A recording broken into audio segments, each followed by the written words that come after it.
자, 우리 주일 오전 예배에 예수님이 이 땅에 공생의 사역을 하신 그 사역의 내용들 그리고 하신 말씀들을 함께 생각해 보고 있습니다.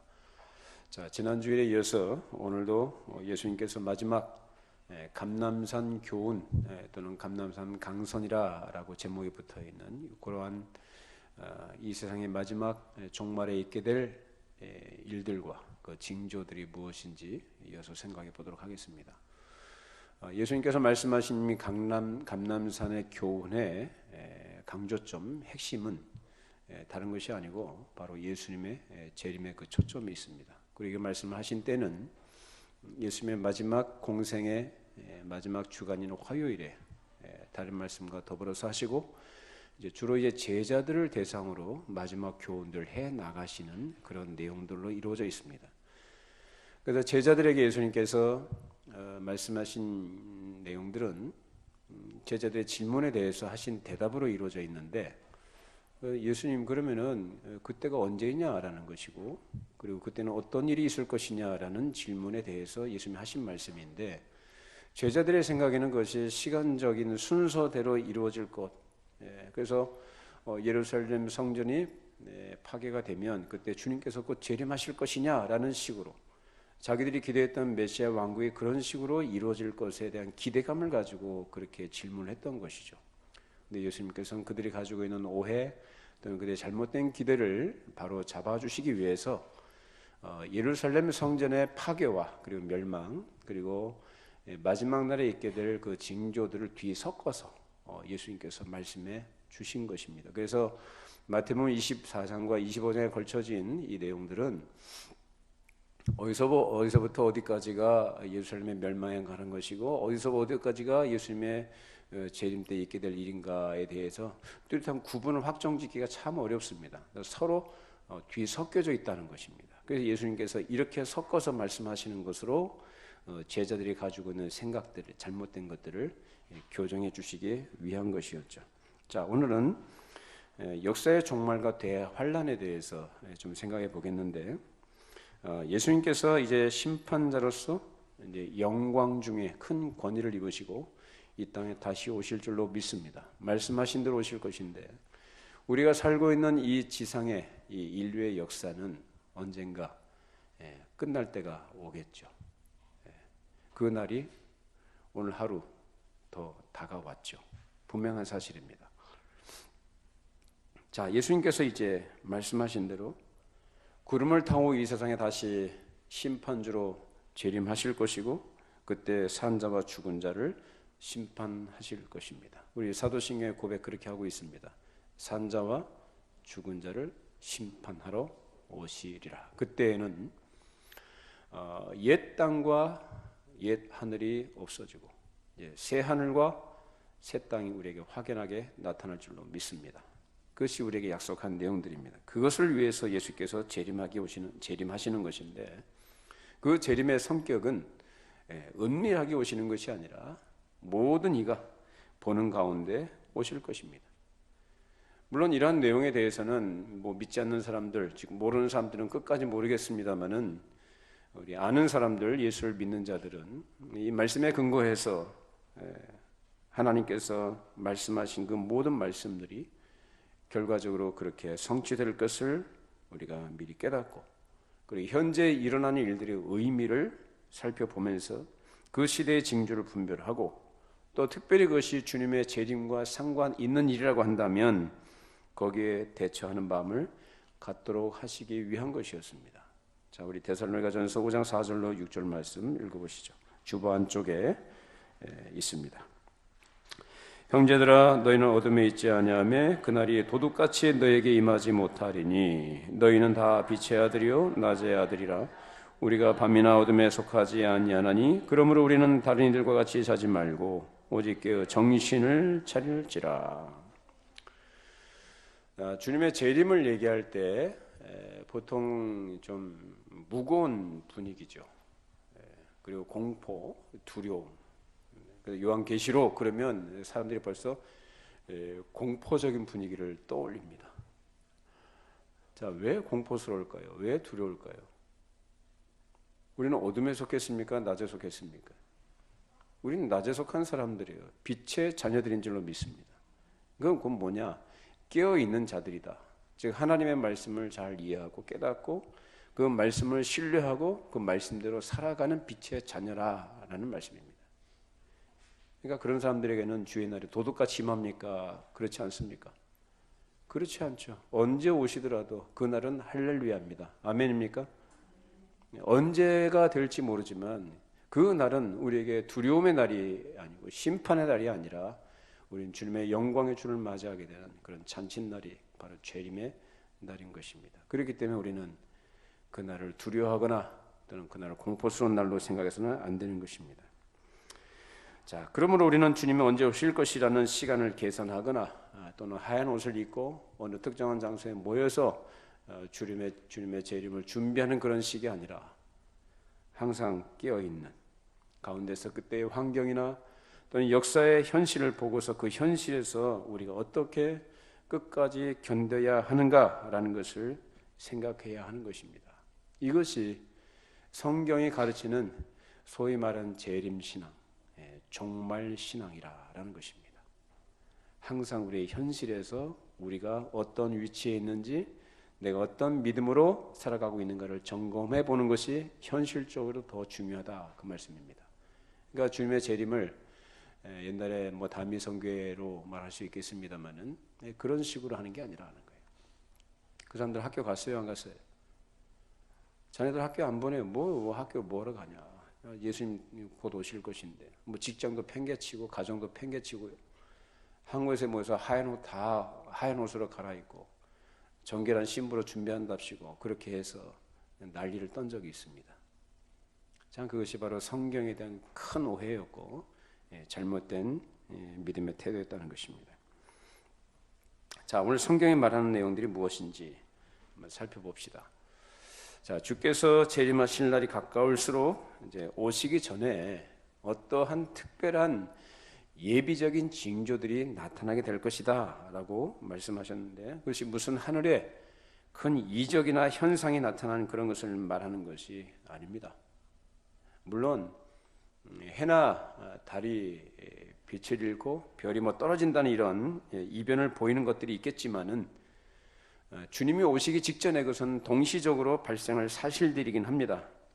그러나 그것은 우리의 현실에 비춰봤을 때 우리 인류의 역사 또 사회 인간들의 생활 속에 그런 큰 징조들이 나타날 것을 가르치는 말씀인 것입니다. 그때는 그만큼 더 많은 시험과 유혹이 있을 것이고 무엇보다도 큰 환난이 많이 있게 될 것입니다. 이제 앞으로 우리가 살아가는 그런 시대가 언제까지 될지 모르겠지만은 그러한 여러 가지 현실들이 부딪히게 될 것인데 그런 현실들을 미리 말씀하셨기 때문에 그것을 미리 알고 각오하고 있어야 된다는 것을 가르치시는 거죠. 그때는 어떤 큰 세력에 나와서 될 수 있는 대로 믿는 자들의 믿음을 잡아 흔들 것입니다. 적그리스도가 나타나고 거짓 선자들이 나타나서 택하신 자라도 정신 안 차리고 있으면 미혹을 받게 할 것입니다. 그렇기 때문에 주의해라, 정신 차리라 라는 말씀을 하신 겁니다. 그렇게 해서 끝까지 어떤 자가요? 견디는 사람이 뭘 얻는다고요? 구원을 받는다. 견디는 사람이 구원을 받는다는 표현은 그 사람이 견뎌냈기 때문에 구원을 받는다는 것이 아니고 구원받은 하나님의 백성들은 어떻게 해요? 끝까지 견디도록 하나님께서 붙드신다라는 말씀인 줄로 믿습니다. 그런 은혜를 주신다는 거예요. 이것은 곧 또한 많은 사람들이 적그리스도나 거짓 선자들의 간교한 미혹에 빠져서 비진리를 진리로 믿고 따르고 방탕한 생활을 하게 될 것을 경고하신 것이기도 합니다.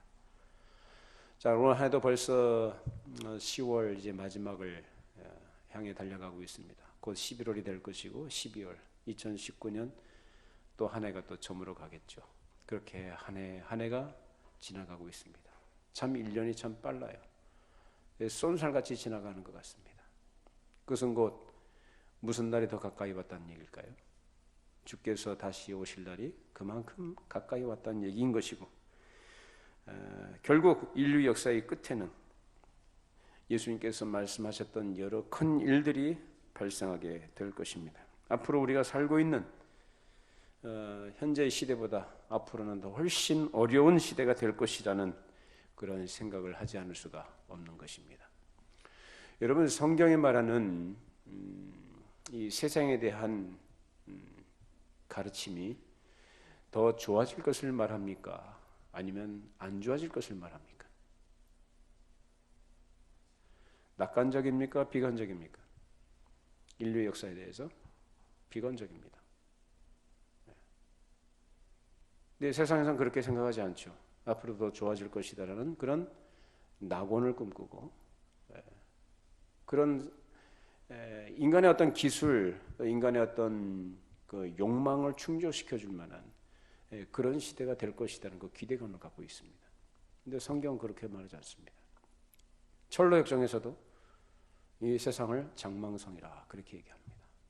장차 멸망할 도시라는 겁니다. 또 한 가지 우리가 주위에서 생각할 것은 주님께서 내일이라도 당장 오실 것이다라는 극단적인 태도들을 우리는 주의해야 됩니다. 이런 일들은 역사 속에서 수없이 많이 있어 왔습니다. 그래서 어떤 특별한 어떤 하나의 사건, 어떤 특정한 인물들이 출현하게 되면 그것이 곧 당장이라도 주님께서 오실 것에 대한 징조로 그렇게 해석을 하고 그것을 추정했던 일들이 많이 있었습니다. 이런 그릇된 사상을 가진 사람들이 역사 속에서 적그리스도를 찾느라 무척 애를 썼는데 제2차 세계대전을 전후해서 등장했던 나치 히틀러라든지 또는 무솔리니 같은 이 전체주의자들, 이런 사람들을 적그리스도라고 생각했던 것입니다. 물론 그런 생각을 했던 사람들이 일반적으로는 생활을 경건하게 했었던 사람들이고 어떻게든지 잘 믿고 살려고 애를 썼던 사람들인 것은 분명합니다. 그러나 성경을 너무 독단적으로 해석을 하고 좀 더 폭넓게 보고 생각하지 못하고 일방적으로 주입되는 것을 맹목적으로 수용하는 데서 문제가 생긴 겁니다. 미국의 근본주의자들이 바로 이제 그런 사람들이고요. 그래, 그러한 소위 말하는 세대주의적 영향, 그 영향을 우리 한국 교회가 상당히 많이 받았습니다. 아마 여러분들 가운데도 아마 그러한 영향을 받으신 분들이 있으리라 생각을 합니다. 왜냐하면 저도 어려서부터 그런 분위기 속에서 자랐거든요. 근데 제가 신학을 하고 성경을 잘 배우고 연구하다 보니까 그것이 참 잘못된 것이구나 라는 것을 나중에 알게 됐죠. 그걸 지금 여러분에게 가르쳐 드린 겁니다.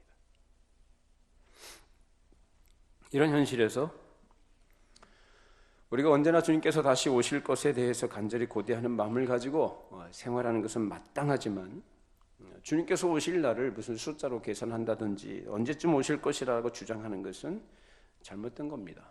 그런 사람들이 언제나 있어 왔습니다. 수백 년 전에도, 50년 전, 30년 전, 10년 전에도 아마 지금도 그런 사람들이 있어요. 그러나 어떤 일이 일어났습니까? 그들이 말했던 임박한 예수님의 재림의 임박한 징조라고 말했던 것을 근거로 해서 재림의 날짜를 맞추고 성경에 나오는 숫자들을 갖다 계산해 가지고 주님 오실 날이 언제라고 못 박아놓고 있던 사람들, 그런 일이 일어났습니까? 안 일어났습니까? 아무 일도 일어나지 않았습니다. 세월은 변함없이 그저 그렇게 흘러왔고 지금 변함없이 흐르고 있습니다. 자, 그러면 우리가 당장 오실 것이 아니라고 한다면 앞으로 몇백 년 후나 하염없이 오랜 세월이 흐르내 오실 것이라고 생각하는 것은 합당한 것이냐? 그것도 우리가 주의해야 됩니다. 주님께서 오시기 전에 여러 가지 환난과 어려움과 괴로움이 있을 것이고 그것이 정치적 그리고 사회적 경제적인 강한 현실로 닥치게 될 것을 우리가 생각해 본다면 그렇게 하염없이 세월을 보낸 후에 주님께서 오실 것이라고 생각하는 것도 합당치 않습니다. 지난 과거에 수백 년이 흘러가는 동안 인간 속에서 이런 여러 가지 일의 발생 건수들이든지 또는 사람들의 생각의 변천 속도를 오늘날과 비교해 본다면 비교가 되지 않는 것을 우리가 쉽게 압니다. 자, 인터넷 기사를 보니까 며칠 전에 SK 최태원 회장이라는 분이 시카고 포럼이라는 그래서 뭐 동문회라는 그런 그 포럼에서 이런 말을 했습니다. 앞으로 5년 이내에 AI로 인한, 즉 인공지능입니다. AI가 그 인공지능으로 인한 큰 임팩트가 올 것이다. 충격이 가해질 것이다. 사회예요. 머지 않았습니다. 5년입니다. 5년 이내. 그만큼 인공지능이 이 사회를 완전히 뒤집어 버린다는 겁니다. 아주 무서운 시대가 될 것을 얘기하는 거예요. 물론 그런 것들이 우리가 잘 대처하고 지혜롭게 활용을 하면 우리에게 유용한 것은 사실이에요. 그러나 그 유용한 측면, 또 다른 측면에서 볼 때 우리에게 얼마나 그것이 위험한 것이 될 것인가라는 것을 우리가 우려하지 않을 수가 없습니다. 그러니까 우리가 좋다고 생각하는 이 이면에 그것보다 더 위험하고 가공할 만한 부담을 감수해야 되는 그런 일들이 있을 수가 있다는 것입니다. 오늘 현실에서 과거와 비교할 수 없이 건수도 굉장히 많고 변화의 속도가 굉장히 빨라요.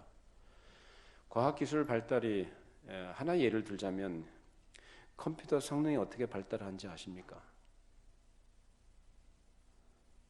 옛날에 5년, 10년 그렇게 걸렸던 그 기술 발달 속도가요, 며칠이면 발달해. 그만큼 속도가 굉장히 빨라진 거예요.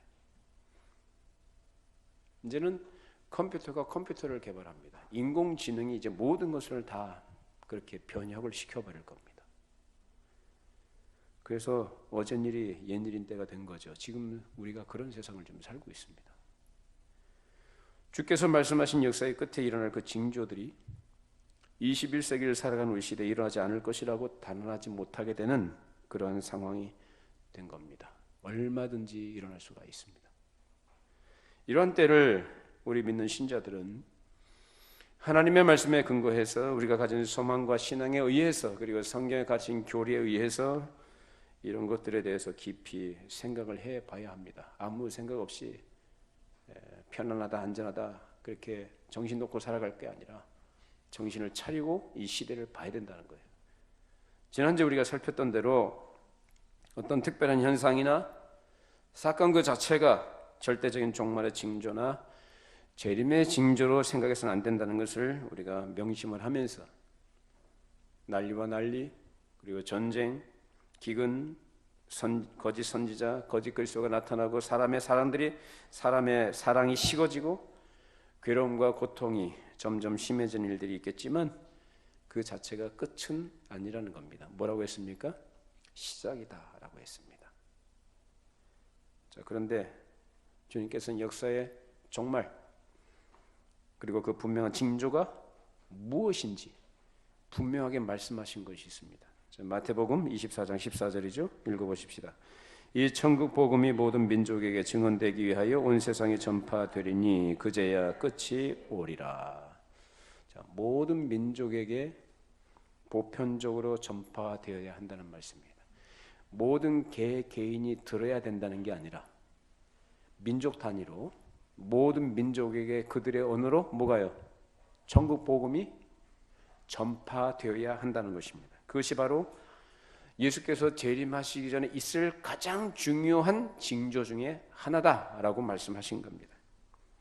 그렇기 때문에 우리는 주님께서 말씀하신 대로 그렇게 천국 복음이 이 지구상의 민족 단위로 얼마나 어떻게 들어가 있는가라는 이러한 현실들을 우리가 제대로 파악할 필요가 있는 것입니다. 자, 제가 인터넷 자료를 좀 살펴봤는데요. 현재 최근 자료는 아닙니다.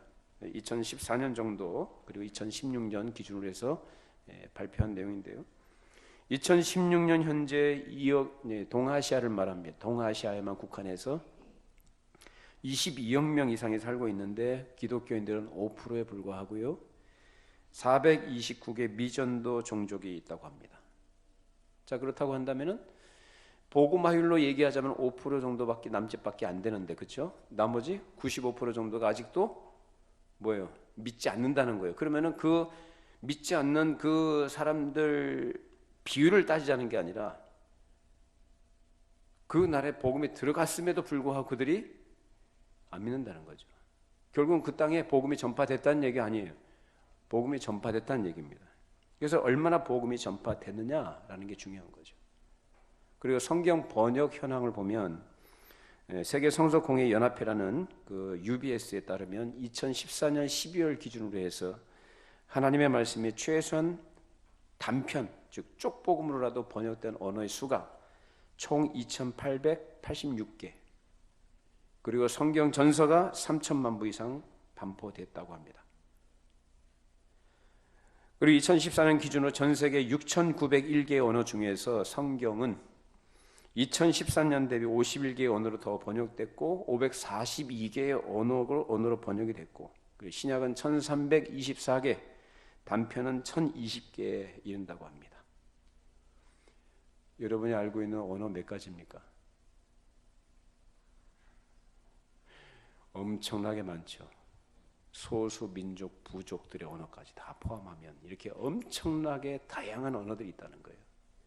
자, 그런데 그렇게 많은 민족들이 그들의 언어로 하나님의 말씀인 천국 복음을 들을 수 있는 기회를 다 얻은 것입니다. 복음을 듣지 못한 민족이 이제 얼마 남지 않았다고 해요. 그러니까 미전도 종족이라는 그런 성교 용어들이 있지 않습니까? 아직까지 그런 민족들이, 종족들이 소수가 남아 있습니다. 그걸 보면은 이제 얼마 남지 않은 거죠. 이것은 주님께서 재림하시기 전에 우리가 유념해서 살펴야 될 중요한 사실로, 우리 믿는 사람들은 그것이 주님이 가까이 오셨다는 것을 알려주는 중요한 징조의 하나라는 것을 확실하게 파악하고 있어야 합니다. 두 번째 중요한 징조는 오늘 본문에 나와 있는 대환란인데, 이 대환란이라는 것이 성경에서 우리에게 분명히 가르치고 있는 사실입니다. 이 대환란에는 또 1월 성신의 큰 이변들이 있을 것도 말씀하고 계십니다. 1월 성신, 해와 달과 별들의 이변들. 마태복음 24장 21절 29절입니다.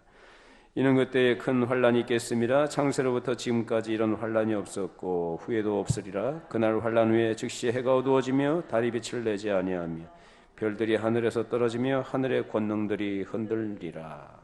이것이 대환란의 내용인데, 이 대환란에는 이제 기근 그리고 전염병들이 이제 포함됩니다. 자, 이런 일들은 물론 인류 역사에 늘 있어 왔던 일들이지만 이것이 갈수록 그 정도가 심화되고 만연하게 될 것입니다. 자, 우리나라는 그런대로 가뭄으로 인해서 어떤 심각한 기근을 겪지는 않았죠, 여태까지. 그렇죠, 아주 옛날 빼고는요. 네. 자, 그런데 우리나라는 그래도 물이 좀 풍부한 편인데, 여러분이 알다시피 아프리카라든지 이런 지역에는 그야말로 대기근이 와가지고요, 사람도 마실 물이 없어서 죽기도 하고 많은 동물들이, 짐승들도 죽어간다고 합니다. 아주 심각한 상황이 있습니다. 이런 일들은 앞으로 갈수록 더 확산되고 심각해지게 될 것인데 우리나라도 예외는 아닙니다. 아무리 사람이 노력해도 그 노력으로 안 되는 현상이 발생하게 될 것이라는 거예요.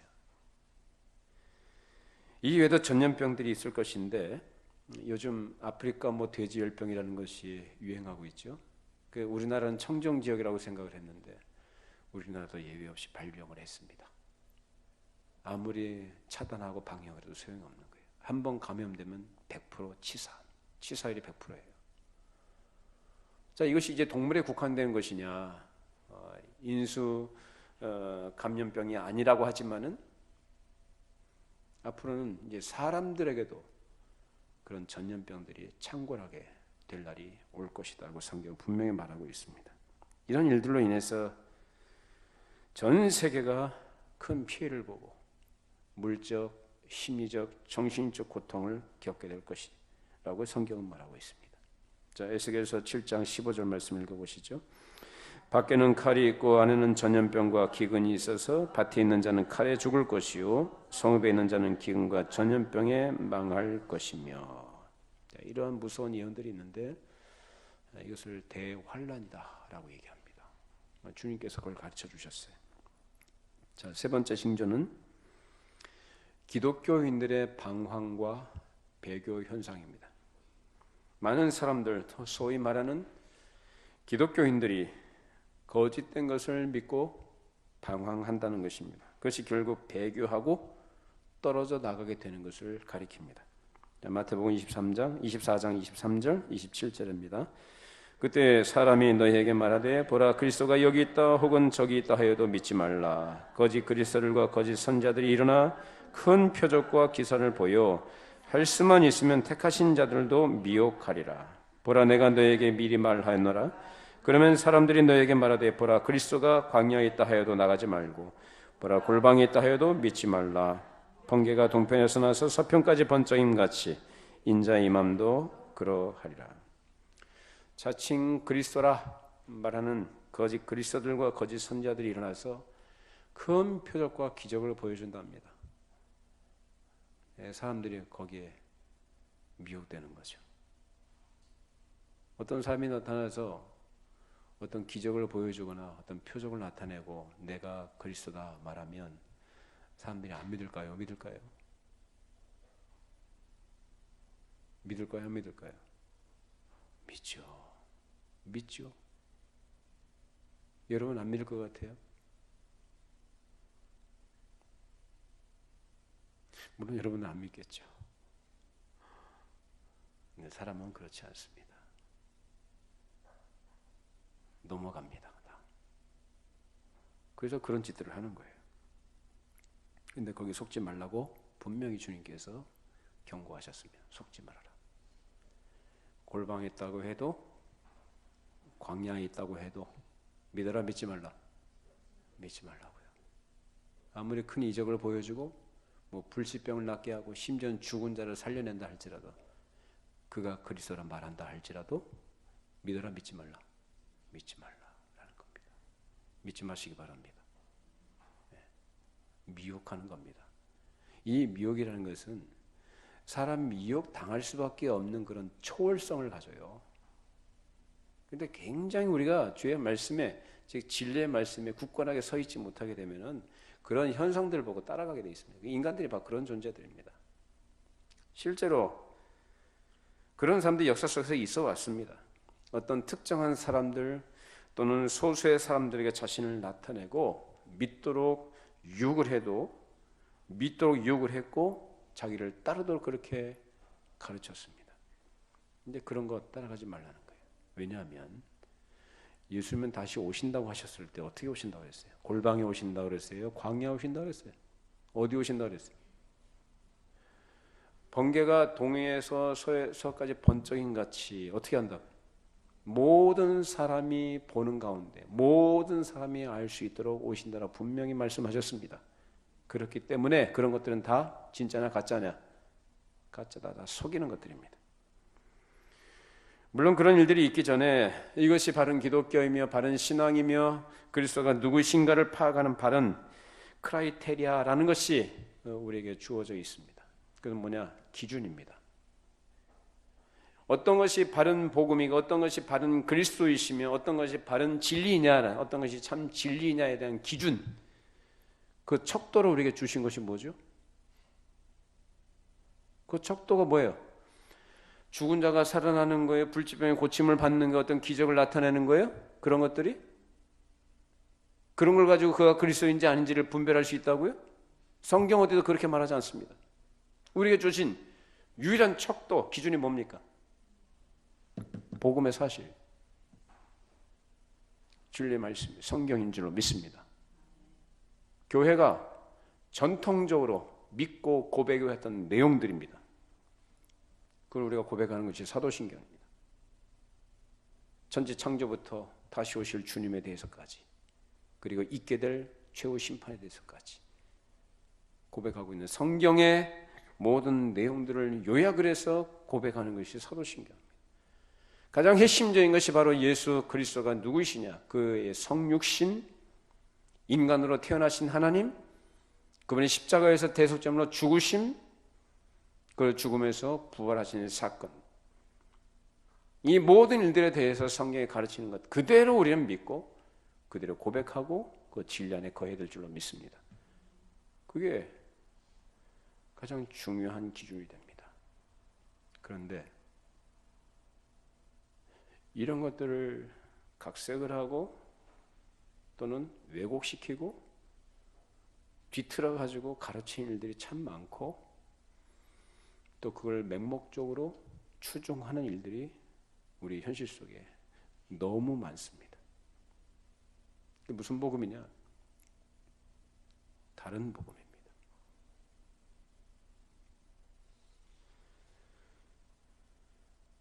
적글 썩어와서 사람들을 미혹할 때는 무슨 기적을 나타내기도 하겠지만 그런 것보다는, 그래서 사람을 시각이나 청각에 호소하는 것보다 더 심각한 것은 사람의 사고,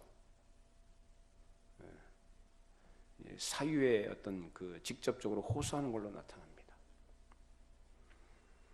귀신의 가르침을 따르도록 어둠의 세력이 사람에게 그릇된 정신을 불어넣고 그릇된 교리를 집어넣어 주는 겁니다. 그래서 그릇된 사상을 집어넣고 그것을 따르도록 합니다. 그렇게 넘어가는 거예요. 그런 미혹에 안 넘어가려면 우리의 의지와 우리의 이성적 판단이 아니라 성령님의 도우심과 붙드심의 은혜가 있어야 될 줄로 믿습니다. 그 성령님의 도우심을 받아서 진리 위에 확고하게 서서 어떤 일이나 어떤 현상들이 있든지 간에 끝까지 거기서 견뎌내야 합니다. 그 미혹은 사람이 미혹당할 만큼 교묘하고 초월적인 것이기 때문입니다. 그래서 사람의 능력으로는 안 되는 거예요. 성령께서 붙들어 주셔야 됩니다. 이제 앞으로 이런 시대가 앞으로 올 것인데 그때는 기독교의 가장 중요한 본질적인 내용을 다른 것으로 바꿔놓고 다른 걸 더 강조하게 됩니다. 여러분들 유튜브라든지 인터넷을 통해서 여러분 설교를 또 이것저것 들어보시겠습니다만은 조심하셔야 합니다. 도덕을 강조하거나 또는 예수님의 인성을 약화시키거나 예수님의 신성을 약화시키거나. 네, 여러분들 잘 몰라요. 들으면 다 그게 옳은 말씀인 줄 다 들려질 겁니다.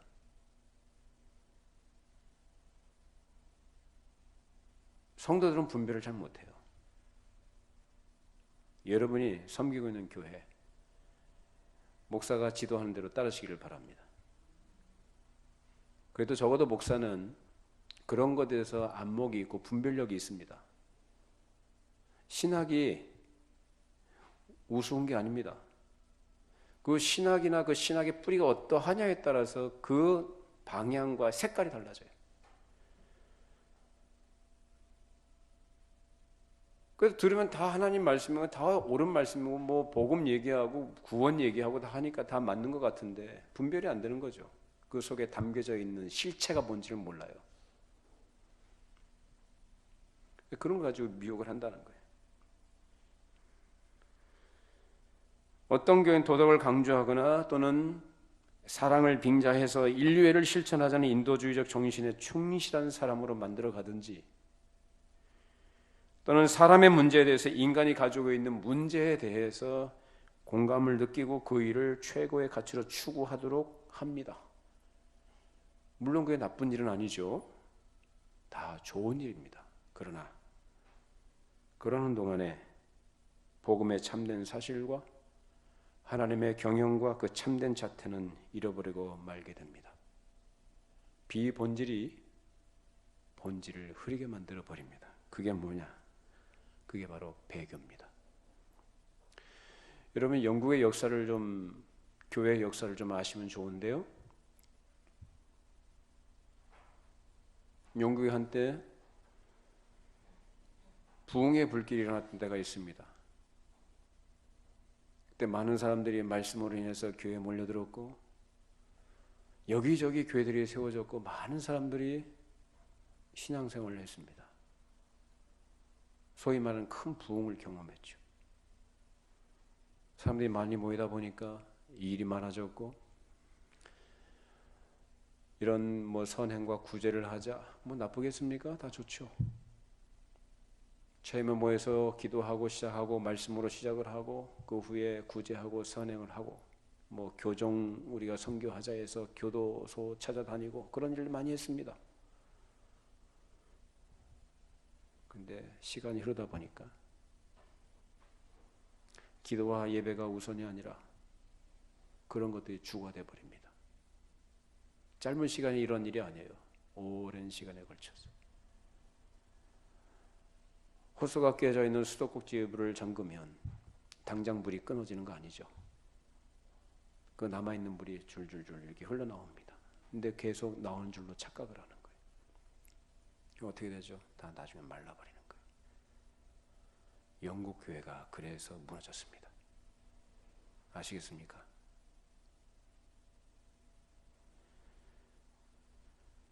그렇게 성경이 전통적으로 가르치는 복음에서 떠나서 다른 것을 복음이라고 장식해서 밀고 나갑니다.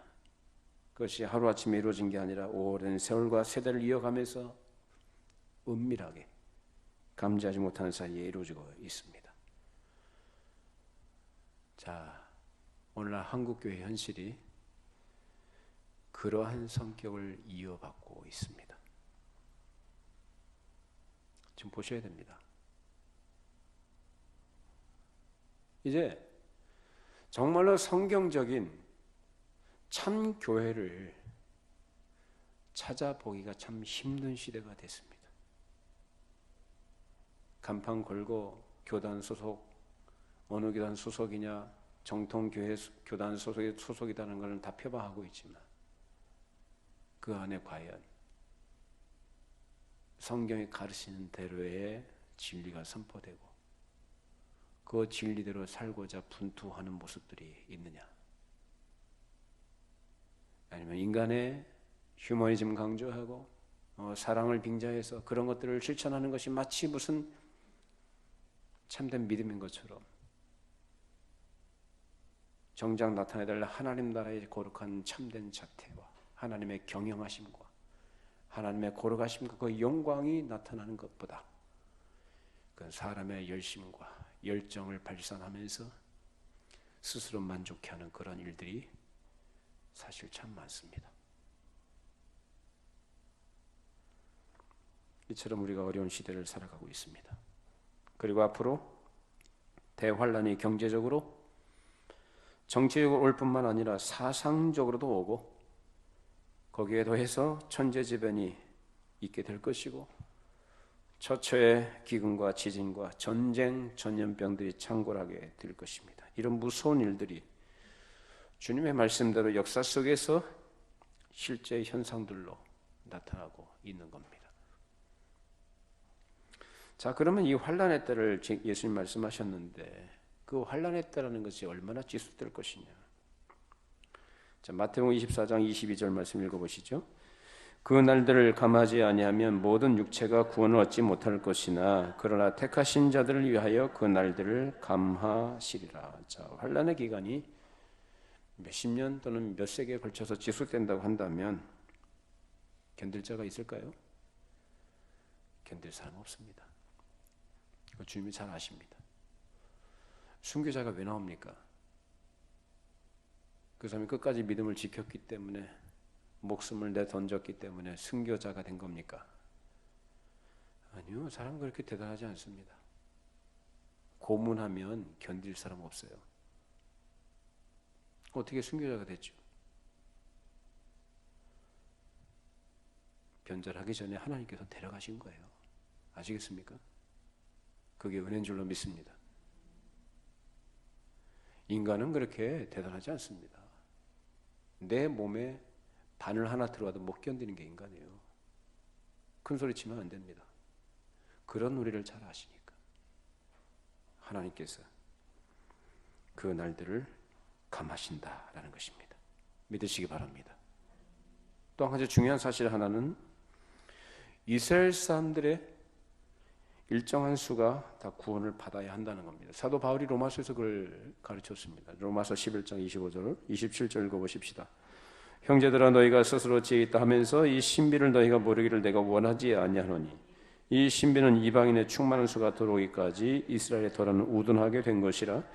그리하여 온 이스라엘이 구원을 받으리라. 기록된 바 구원자가 시온에서 오사 야곱에게서 경건하지 않은 것을 돌이키시겠고 내가 그들의 죄를 없이 할 때에 그들에게 이루어질 내 언약이 이것이라 함과 같으니라. 자, 이 보면은 26절에 온 이스라엘이 구원을 받으리라 이 표현은 온 이스라엘 전부 다 구원을 받는다는 얘기가 아니라 그 안에 하나님께서 택하신 정해진 수가 있다는 겁니다.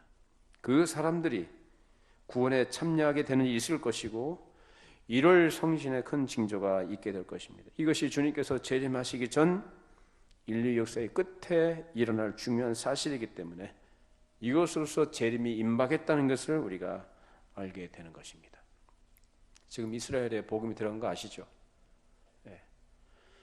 그 이스라엘이 복음화가 돼야 된다라는 것보다도 예수 그리스도를 구주로 믿는 자들, 즉 택하신 자들이 구원에 참여하게 되는 그 수가 차는 겁니다. 아시겠죠? 백투 예루살렘 운동이나 굉장히 극단적인 선교 운동입니다. 그거 아닙니다. 그렇게 하는 거 아닙니다. 우리가 선교의 대상으로는 어느 혈통이나 민족이 상관이 없이 모든 민족에게 복음을 전해줄 줄로 믿습니다. 그런 차원에서 이스라엘도 복음을 전하는 거죠. 그래서 그 가운데 하나님의 택하신 자들이 복음을 지금 받아들이고 있습니다. 얼마가 될지 모르겠습니다만 이제 수가 찰 때까지 그 일이 계속되겠죠. 자, 지난주의 말씀은 어떤 징조를 보았을 때 그걸 보고 예수님의 재림이 임박했다 쉽게 그렇게 생각하고 동의하지 말라는 것이었고, 오늘 말씀은 대환란 그 자체를 말씀하신 겁니다. 그 환란의 때 우리 믿는 자들이 가져야 할 태도가 무엇인가가 가장 중요한 초점이 됩니다. 자, 뭐냐? 자, 마태복음 24장 15절 20절입니다. 읽어보십시다. 그러므로 너희가 선지자 다니엘이 말한 바 멸망에 가증한 것이 거룩한 곳에 선 것을 보거든 그때 유대에 있는 자들은 산으로 도망할지어다. 지붕에 있는 자는 집 안에 있는 물건을 가지러 내려가지 말며 밭에 있는 자는 겉옷을 가지러 뒤로 돌이키지 말지어다. 그날엔 아이 벤 자들과 젖 먹이는 자들에게 화가 있으리라. 너희가 도망하는 일이 겨울에는 안식일이 되지 않도록 기도하라. 자, 예수님 말씀하신 대로 다니엘의 예언이 성취가 됐습니다. 거룩한 것을 범하고 모독하는 무서운 일이 1차적으로 일어났는데 BC 168년에 시리아의 안티오쿠스 에피파네스에 의해서 이스라엘이 아주 잔인하게 점령당하고 유린당했습니다. 그래서 안티오쿠스 에피파네스가 예루살렘 성전 동쪽 입구에 노수로 만든 놋제단 위에다 또 다른 제단을 하나 만들어가지고 거기다 제우스 신상을 거기다 세워놨습니다. 그리고 거기에다가 뭘 했느냐? 이스라엘 사람들이 가장 더럽게 여기고 가증하게 여기는 꺼리는 짐승 뭡니까? 돼지를 거기서 잡아가지고 그 돼지 피를 가지고 제사를 드렸습니다. 얼마나 모독하는 겁니까? 성전을. 그 짓을 저질렀습니다. 이런 일들이 1차적으로 성취됐지만 그것이 하나의 모형적인 일이었다고 한다면 앞으로 있게 될 대환란 때에는 대단히 무서운 독재적 성격의 적그리스도가 나타나서 거룩한 것을 모독하고 자신이 스스로 하나님이라고 할 것입니다. 그 사람이 어떤 한 인격인 것으로 표현하고 있습니다. 인격입니다. 어떤 한 존재가 되겠죠. 누군지 모르겠어요. 이런 환란의 때가 임박하게 되면 그래서 그러면 어떻게 되냐? 그냥 주저앉아서 화를 당하지 말고 피하라는 말씀입니다. 도망하라는 말씀입니다. 어디로 도망할까요? 어디요? 산으로요? 산속의 깊은 굴로요? 종말의 때를 준비하는 사람들이 지하에 큰 벙커를 돈 있는 사람들 만들어서 식량도 비추고 하고 그런답니다. 지금 그런 걸 말씀하는 게 아닙니다. 어디로 도망해야 되냐? 자, 롯과 그 가족들을 소돔과 고모라를 멸망시키실 때 천사들을 통해서 그들을 재촉하셨죠. 피하라고, 도망하라고 하셨죠. 그렇게 우리에게 말씀하십니다. 어디로 피해야 됩니까? 우리의 피난처는 예수 그리스도인 줄로 믿습니다. 끝까지 견디는 자는 구원을 받습니다. 그 사람이 하나님의 택하신 자들의 특징일 것이고 그렇게 견뎌내는 것이 하나님이 주신 참 생명의 증거일 것입니다. 그렇게 끝까지 견디는 자가 구원받는다라고 말씀하십니다. 이처럼 주님께서는 택하신 자기 백성들을 생각하셔서 환난날도 감면해 주시고 또 일어날 환난도 미리 가르쳐 주셔서 피할 길로 피하도록 해주시는 것입니다. 오늘 내용이 비록 좀 어둡고 무거운 내용이긴 하지만 이것이 우리에게 산소망의 말씀인 줄로 믿습니다. 믿는 자들에게는 이것이 무거운 말씀이 아니라 오히려 우리의 믿음을 다시금 다잡고 정신 차리게 하고 우리에게 주신 은혜의 때를 주 앞에서 순결한 믿음을 지켜나가도록 하는데 촉진제가 되는 귀한 말씀인 줄로 믿습니다. 이 말씀으로 승리하시기 바랍니다. 자, 기도하십시다.